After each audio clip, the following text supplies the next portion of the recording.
You're welcome in Poonch Live.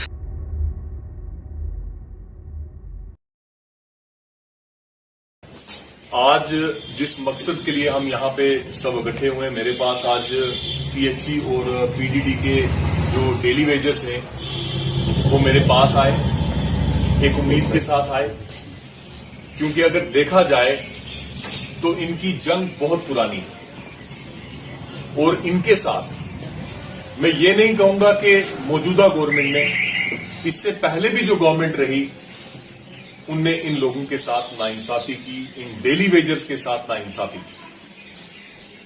लेकिन हम पिछली सरकारों को के बारे में अगर ना बात करें तो बेहतर है, क्योंकि जो बीत गया वो बीत गया। लेकिन 2014 से लेके आज तक जो हमारी नई सरकार है, बीजेपी की सरकार, और अगर हम देखें तो हमारी रियासत में भी जो है वो बीजेपी सरकार जो है वो कोलिशन में रही।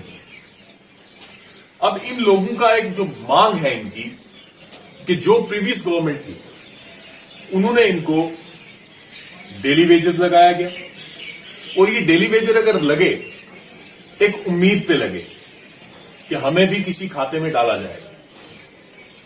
अब उस टाइम पे वो गवर्नमेंट इनको वोचर के जरिए 500, 1500, 3500 पे देती रही। यही बात है, आपको 2014 से पहले आपको पे मिलती रही, चाहे किसी को 500 मिली, चाहे किसी को 1500 मिली, चाहे किसी को 3500 मिली, लेकिन मिलती रही। लेकिन 2014 के बाद हमारी सरकार का वादा है, ये जो आज जो मौजूदा सरकार है, बीजेपी सरकार है, उसका एक वादा है, वादा था 2014 में कि हमने हिंदुस्तान के हर नौजवान को रोजगार देना। लेकिन ये ऑलरेडी जो लोग काम कर रहे हैं ग्राउंड में, सबसे पहले गवर्नमेंट को इनको रोजगार देना चाहिए। लेकिन अफसोस के साथ मुझे कहना पड़ रहा है कि जो इनको 500, 1500, 3500 मिल भी रहा था, वो भी गवर्नमेंट ने जो है वो 2014 से लेके आज तक नहीं मिला। यही बात है कि अगर आपने इनका कुछ नहीं करना था तो 2014 में आपने इनको जवाब दे देना था कि आप जाइए, यहां पे अपनी जिंदगी बर्बाद मत कीजिए। इस गवर्नमेंट ने भी इनको जो है वो जवाब नहीं दिया। और जहां तक मैंने इनसे आज पूछा कि इस गवर्नमेंट ने भी आपके साथ कोई वादा किया, तो इनने आगे से ये बताया कि हमारे कुछ जो है वो कागज बने जिसमें 4500 जो पे है हमारी जो है उसके लिए जो है गवर्नमेंट ने वो किया है। मेरे इलाके की सबसे बड़ी अगर कोई प्रॉब्लम है वो प्रॉब्लम है बिजली और पानी। मैं आज इसलिए जो है इन लोगों के साथ बैठा हूं, और अगर मुझे इनके लिए धरने पे भी बैठना पड़े, इनके साथ भी बैठना पड़े, मैं इनके साथ हूं।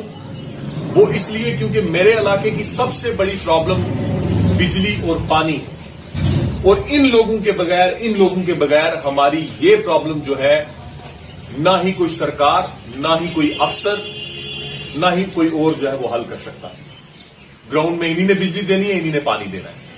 उसके बाद एक चीज है जनाब, चाहे 4500 की बात की जाए, चाहे आप 6000 की बात की जाए, आज एक तरह से अगर इनको पे मिलती भी है तो अगर 4500 मिलेगा तो कैसे ही अपने बच्चों को पालेंगे।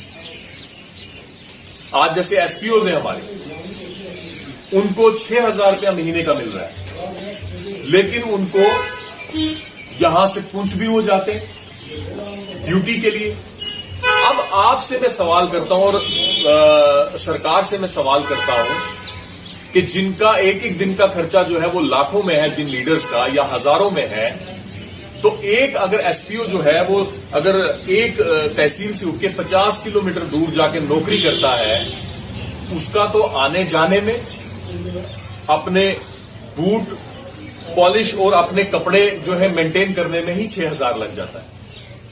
इस महंगाई के दौर में मेरी ये खुदा का वास्ता है, गवर्नमेंट से मेरी ये इल्तिजा है, जितने भी ये एसपीओज हैं, ये डेली वेजर्स हैं, ये रैबरे खेल के जो मुलाजिम हैं, उसके बाद क्या जीआरएस है, इनको किसी खाते में डाला जाए, इनको पक्का किया जाए और इस तरीके से किया जाए इनकी एटलीस्ट इनकी जो पे है वो महीने की 20-25 हजार रुपया पे होनी चाहिए। मैं कहता हूं कि 20-25 हजार पे भी कम है, लेकिन फिर भी ये अपने घर का खर्चा चला सकते हैं। मेरे ख्याल से परसों मेरे पास जनाब एक डेली वेजर रो गया। मैं जब बच्चा था उस टाइम से वो डेली वेजर लगा हुआ है और अभी तक वो किसी खाते में नहीं पड़ा। डिपार्टमेंट उससे काम लेता रहा। मैंने कहा क्या हाल है, तो उसकी आंखों में से आंसू निकल गए और वो आगे से कुछ बोल नहीं सका। तो इतना बड़ा जुल्म इन लोगों के साथ, काम लेके भी इनके ऊपर जुल्म जो है वो अच्छी बात नहीं है। तो आज हम इसी बात पे अपनी बात खत्म करते हैं और मीडिया हजरात से भी और जितने भी पॉलिटिशियंस हैं, जितने भी डीडीसी डीडीसी हैं, उनसे मेरी ये पर्सनली गुजारिश है कि ये एक जेन्युइन मसला है इन लोगों का। इसको जितना उठा सकते हो इस मसले को उठाओ।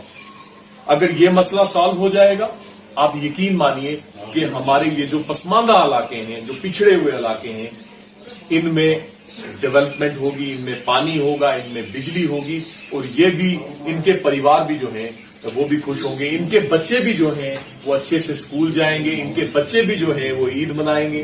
क्या ख्याल है जनाब? यही बात। तो इसी बात पे हम बात खत्म करते हैं। बहुत बहुत शुक्रिया।